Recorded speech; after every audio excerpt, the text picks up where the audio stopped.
Welcome to స్టారీస్ media.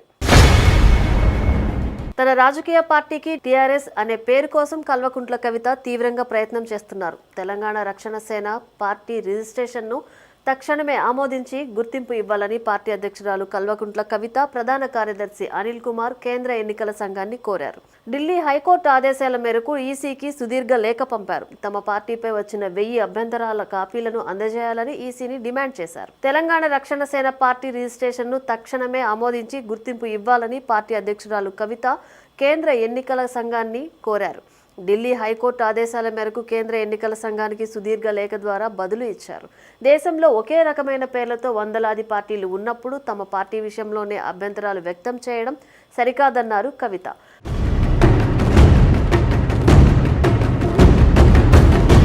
ప్రజాప్రాతినిధ్య చట్టం 1951లోని section 29 కింద ప్రతిపాదిత తెలంగాణ రక్షణ సేన పార్టీ గుర్తింపు దరఖాస్తును ఆమోదించి నిష్పాక్షికమైన ఉత్తర్వులు జారీ చేయాలని కేంద్ర ఎన్నికల సంఘాన్ని విజ్ఞప్తి చేశారు. తమపై వచ్చిన ఆ 1000 అభ్యంతరాల కాపీలు ఇవ్వాలని కోరారు.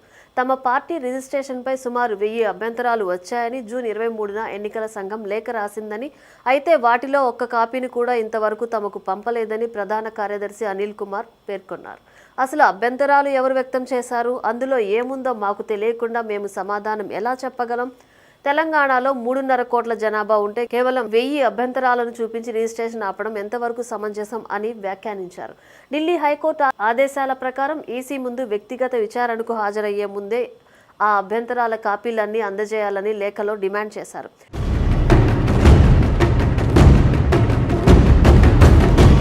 ఈ ఏడాది ఏప్రిల్ 28న కేంద్ర ఎన్నికల సంఘం తెలంగాణ రక్షణ సేన అనే పేరును కేటాయిస్తూ తమకు అధికారికంగా లేఖ ఇచ్చిందని గుర్తు చేశారు. ఈసీ ఆమోదాన్ని నమ్ముకుని ఇప్పటికే తెలంగాణ వ్యాప్తంగా 105 అసెంబ్లీ నియోజకవర్గాల్లో పార్టీ జెండాలను ఆవిష్కరించి సంస్థాగత నిర్మాణాన్ని పూర్తి చేసుకున్నామన్నారు. ఇప్పుడు అకస్మాత్తుగా పేరు మార్చుకోవాలని చెబితే పార్టీకి తీవ్ర నష్టం, అన్యాయం జరిగిందని ఆవేదన వ్యక్తం చేశారు. రాజకీయ పార్టీల పేర్ల పోలికలను నిర్ధారించేటప్పుడు పూర్తి పేరును సమగ్ర రూపంగా చూడాలి తప్ప అందులోని విడి పదాలను ముక్కలు చేసి చూడకూడదని ఈసీకి సూచించారు. ఈసీ ప్రస్తావిస్తున్న తెలంగాణ రక్షణ సమితి, డెమోక్రాటిక్ తెలంగాణ రాజ్య సమితి అనేవి వేర్వేరు ఉచ్చారణ, వేర్వేరు నాయకత్వం కలిగిన పార్టీలని, వాటితో తమ తెలంగాణ రక్షణ సేనకు ఎలాంటి పోలిక లేదని స్పష్టం చేశారు.